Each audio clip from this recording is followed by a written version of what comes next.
Do you know there's one career in particular where you can't wait for things to be perfect to act? No matter how long you've been doing it, you can't wait for perfection before you make a move. Boxing. Boxing. In boxing, it's really easy to tell which boxers are timid, which boxers are stuck in a certain game plan.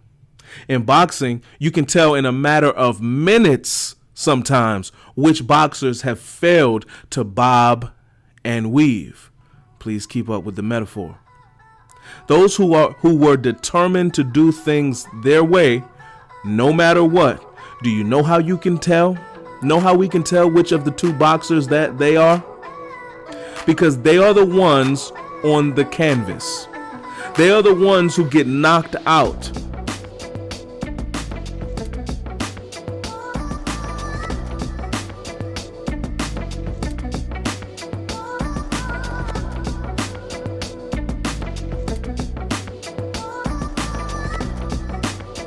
You're now tuned in to RSP, Real Successful People. We're redefining success and stepping toward it. I'm Mac 180. This is episode 2. And the topic for today's conversation is you've got exactly what you need. You've got exactly what you need. Contrary to popular beliefs, contrary to any obstacle and hurdle you believe is in your way on the path to success, the fact that you have exactly what you need.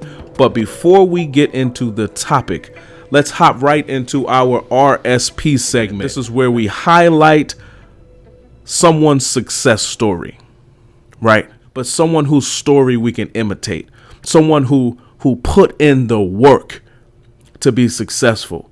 And we eat the watermelon, spit the seeds, meaning everything a person does isn't imitatable, right? But we can take lessons from almost anyone, And this real successful person of the week is Morgan Debaun. Now, Morgan is the co-founder and CEO of Blavity. It's a website whose mission statement is as follows.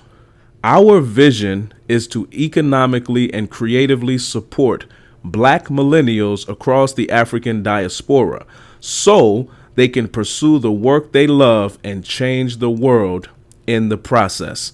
And Blavity is doing just that. So a little backstory to Morgan. She's from St. Louis. She had a middle class upbringing from what I've read, and she attended Washington University in St. Louis. So, she got together with a few of her classmates and they worked together to create Blavity.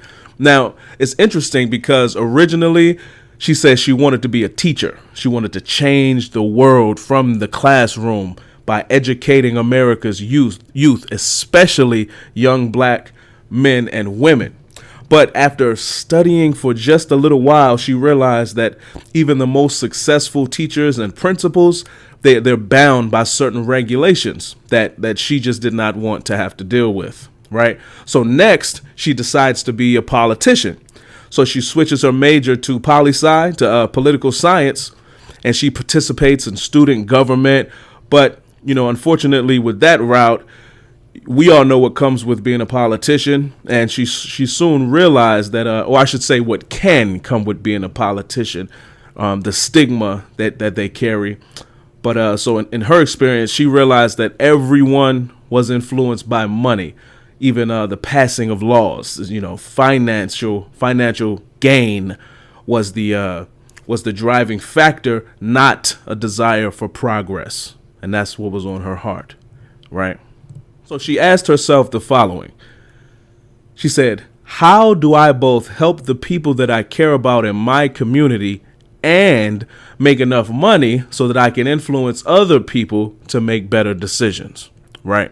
So the goal isn't earn all the money in the world, but at the same time, it's kind of hard to uplift someone when you're destitute, right? So she's looking for that balance.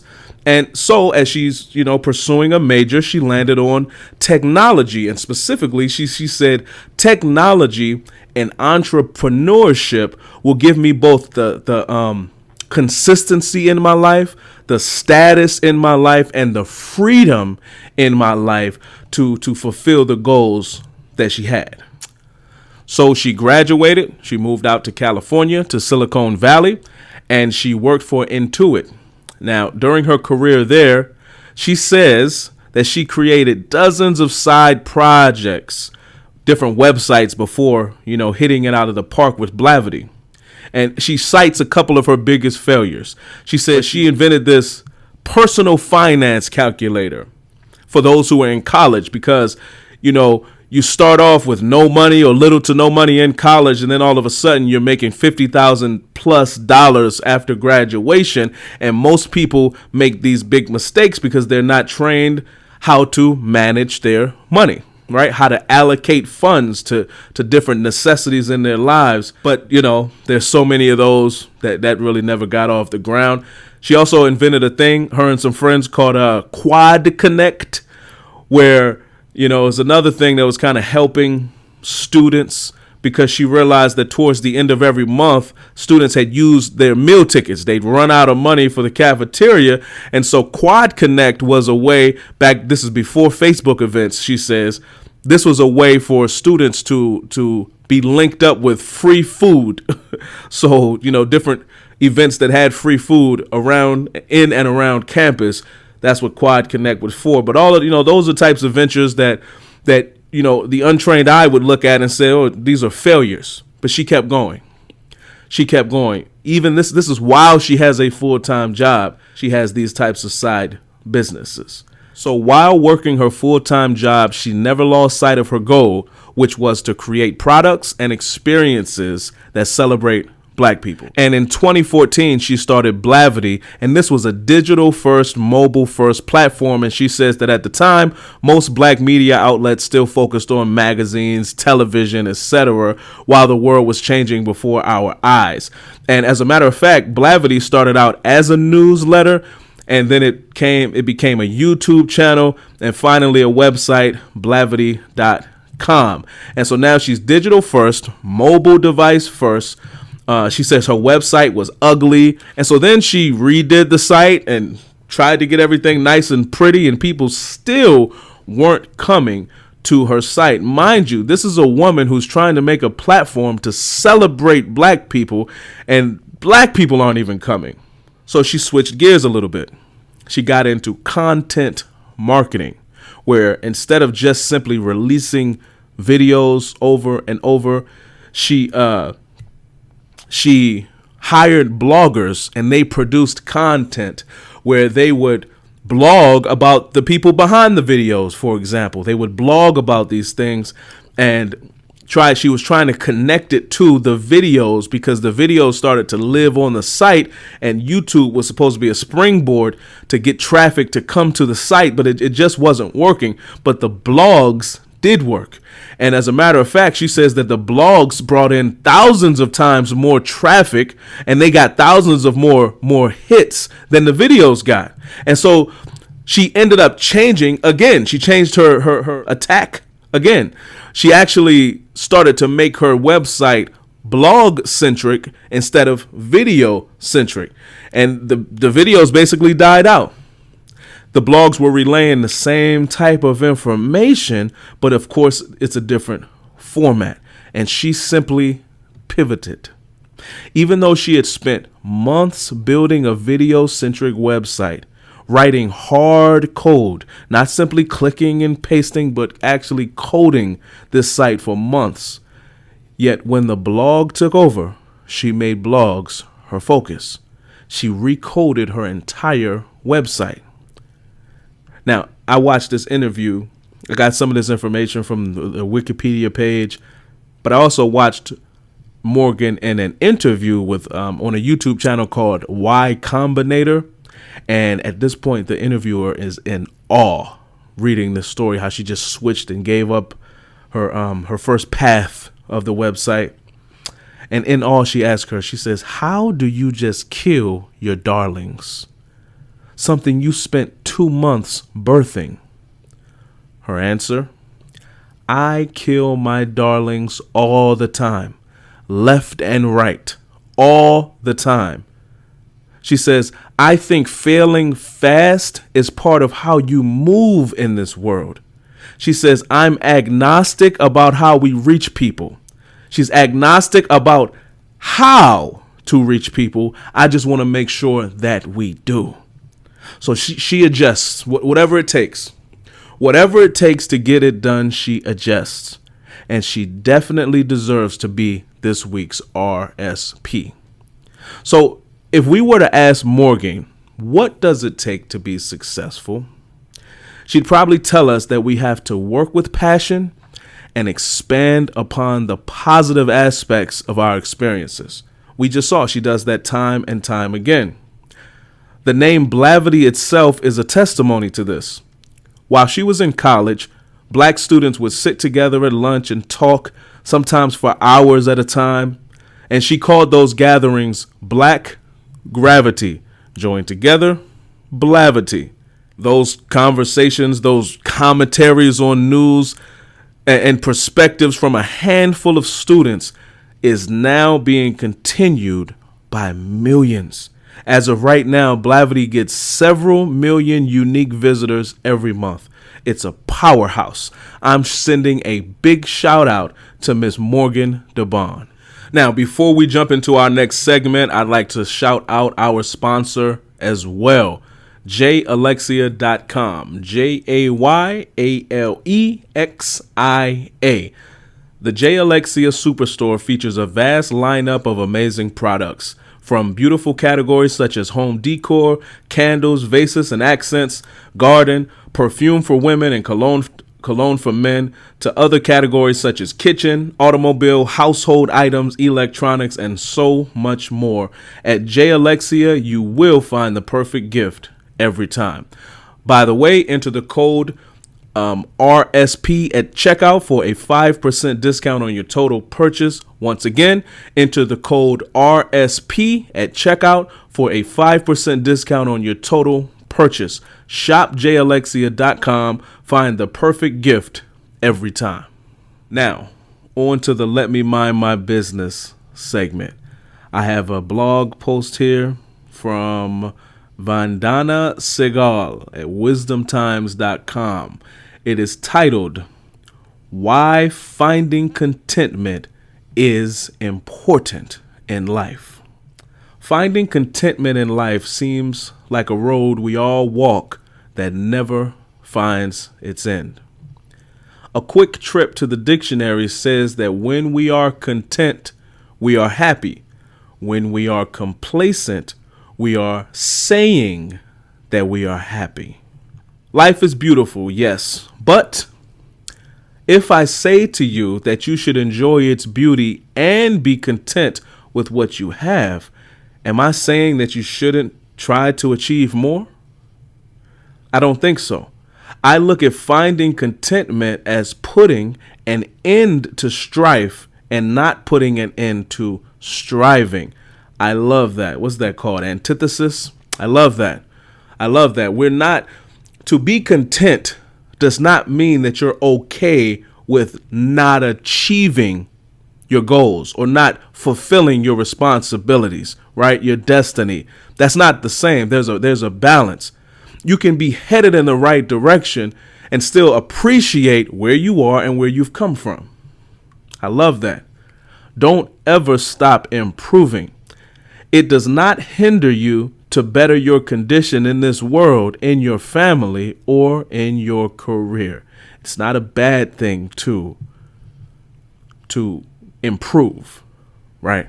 She continues, you may want more, but as long as you appreciate what you have, there can be no wrong in seeking to better yourself. As the saying goes, be thankful for the life you have while fighting for the life you want. While doing that, though, give contentment a special place in your life, because discontentment benefits no one. Being discontent is a benefit to no one. All it does is push you towards negativity, which harms not only you, but also everyone connected to you. Now, damages of discontentment: jealousy, comparison, restlessness, depression, and aggression are the major factors in discontentment. Discontentment leaves deep scars on your soul and sometimes damages life in such a way that damage is irreparable. Discontentment is lust for money, material pleasure, fame, prestige, and power. The result is rivalry, bitterness, greed, covetousness, jealousy. Which one do we disagree with? These all of these things we just listed, and there are more. These things are born from someone being unsatisfied where they are. She continues, cutthroat competition crops up everywhere, be it career, family, or academic levels. No one is satisfied with what they have. Self-sufficiency has taken the back seat. There are two tents, content and discontent. It is up to you which one you live in. If contentment is profit, discontentment is loss. If contentment is happiness, then discontentment is sadness. Contentment leads you to peace, happiness, self-sufficiency, and love towards human beings and spirituality. Contentment is an instrument in shaping your life. All the worldly things, riches, and power are worthless without contentment. It is an investment which gives you inner peace, love, harmony, and connectivity to God. And that is something which money can never buy.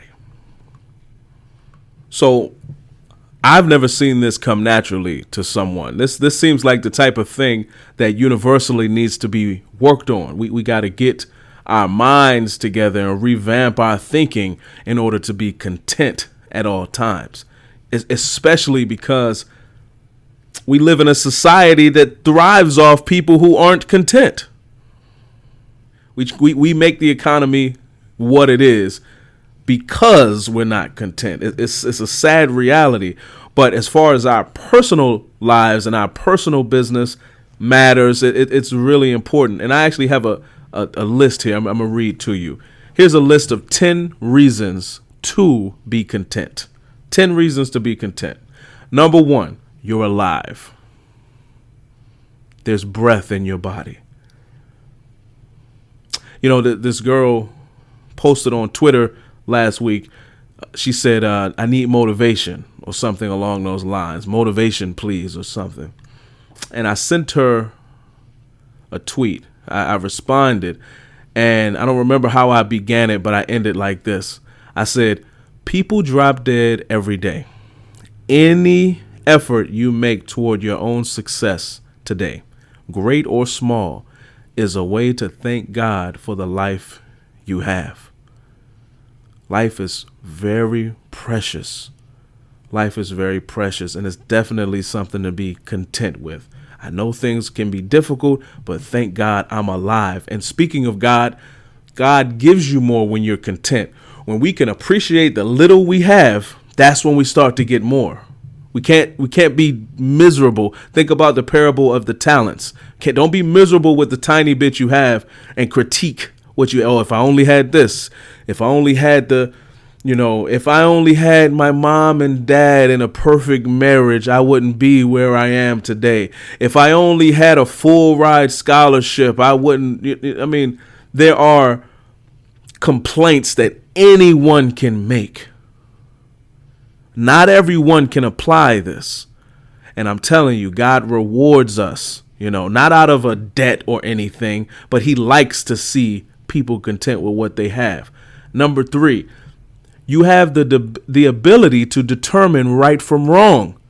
So just the simple fact that we can identify the hurdles and obstacles in our lives, that's a reason to be thankful. That's a reason to be content, to be satisfied. Number 4, life could change in an instant.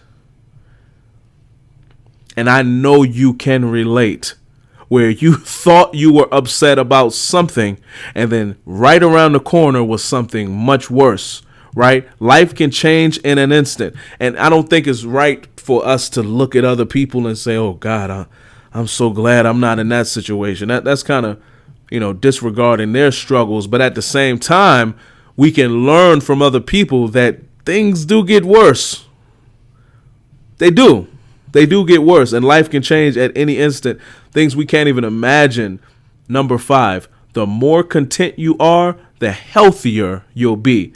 When you are content, you are in control, and stress is not in control. When you are content, anxiety and depression are not in control. Number 6, another reason to be content. There are people who care about you. Some of those people even depend on us. Some of us with children and different family members that may be depending on you. That is a reason to be content. You have that purpose, right? And if you don't feel like there are people that care about you, you got to go out and seek that friendship, that relationship. Don't sit and sob and be, not anymore. We all have our weak points, but at some point you got to get up and get out and seek those relationships, because there are people who are just like you who need to feel this way. It's a part of being content, caring about someone and having someone care about you. Number 7, contentment gives you a clear mind so you can be more productive and more purposeful and have better, meaningful relationships. Number 8, people gravitate toward the person who is content. You're a pleasure to be around when you're not complaining all the time. Number 9, being content makes you more grateful. So you actually learn to appreciate things. You learn to appreciate the small things once you're satisfied. You can actually examine the world without that shade of bitterness. You can see better. Being content makes you defend the underdogs. And number 10, it is better for business. It is much better for business to be content. With all the above stated, you will see your career and or your business endeavors blossom and mature. Apply that to your own success. If it helps, it helps. I'm just going to mind my business. Now, on to the topic. You've got exactly what you need. Many of us reach this point where we have a goal or a dream, and we want everything to be perfect before we make a move. We are afraid to act unless every little thing is in place, down to the minutest details. Take a writer who acts this way, right? The writer can't, a writer, they can't just open up a Word document and let their fingers work. Not the ones who suffer from this problem, right? They have to feel inspired. They need the stars to align. We've all been here. They only write if it's 72 degrees inside and they have a cup of their favorite hot tea next to them. And then when they finally do write, they won't put it out. Things have to be perfect on that end too.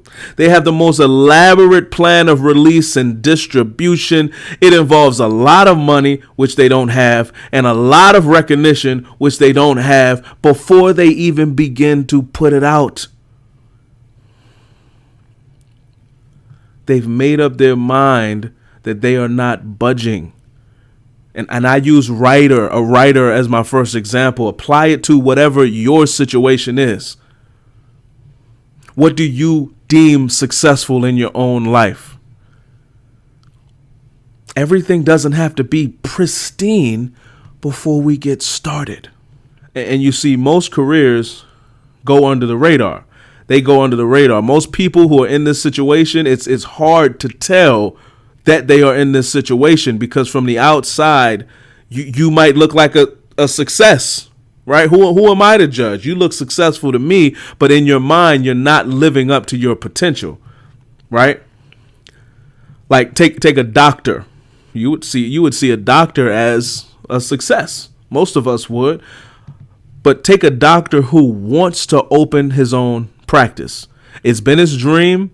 He has the skills. He has the ability to run, to be a boss, not just do his own profession, but to actually manage other people. He has that skill set, and yet he continues to work where he is without ever even making an attempt to open his own practice to accomplish his true goal, and no one will ever know. Or what about that gym fanatic who wants to be a personal trainer? He just keeps working out quietly, waiting for the perfect moment to get certified, then market himself and build a client base. Do you know, I can go on and on with these career examples. Do you know there's one career in particular where you can't wait for things to be perfect to act? No matter how long you've been doing it, you can't wait for perfection before you make a move. Boxing. Boxing.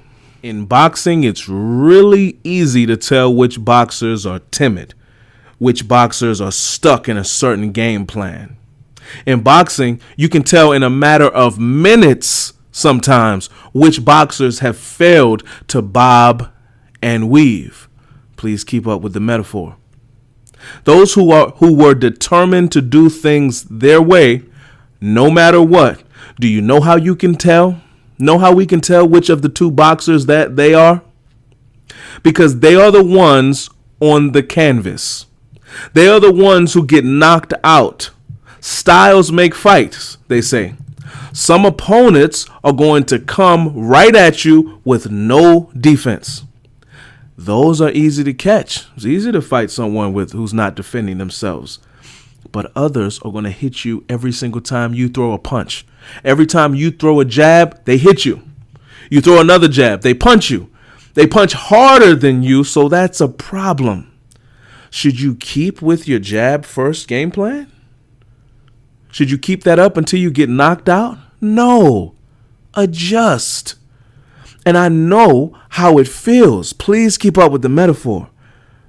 If you're jabbing and jabbing and jabbing, and it seems like every time you make an attempt, you get hit hard, change your game plan. Adjust. Bob. Weave. Do something different. A lot of that has to do with accepting what you have, because you've got exactly what you need. Now, look, I do at the same time understand. I do know how it feels when you work hard on a plan and you have to throw it all away. I know. I get it. And you may honestly not have everything you'd like to have in order to get started and execute. But you do have what you need, because anything can be built upon. You might not have money, but you might have the gift of gab, right? You might not have the skills, but you might have a little extra money that you can spend taking classes that'll get you the skills.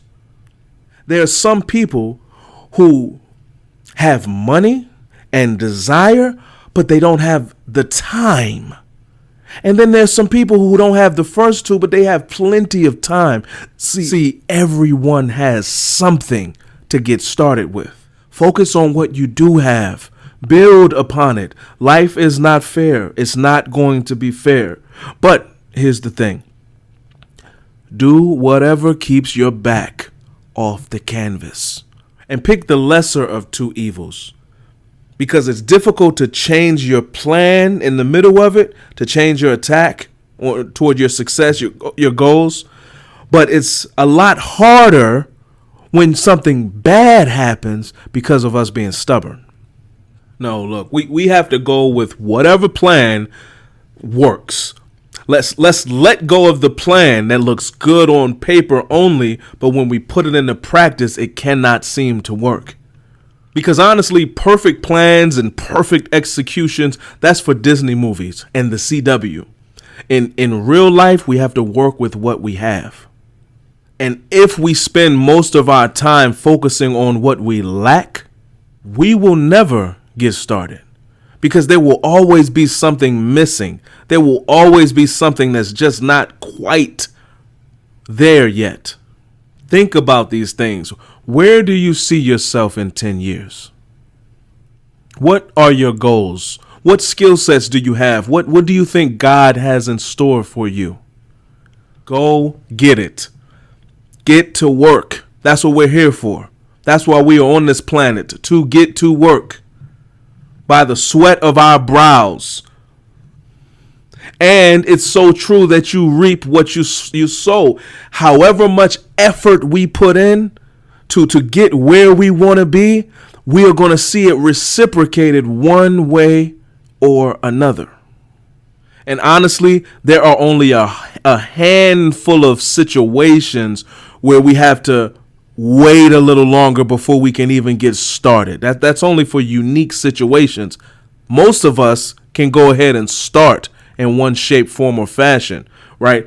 Like safety is important. If the job or the path you're trying to take has a safety issue, like a surgeon who wants to learn a new surgery and master something like that, that's somebody else's life you're playing around with. I wouldn't dare say, get to it, just try, give it a whirl. That would be ridiculous. But most of us are not in that situation. But even that surgeon should be watching videos about surgery, reading books. They should be picking the brains of those who have more experience than them. They should be doing exercises with their fingers to make sure that they're steady-handed.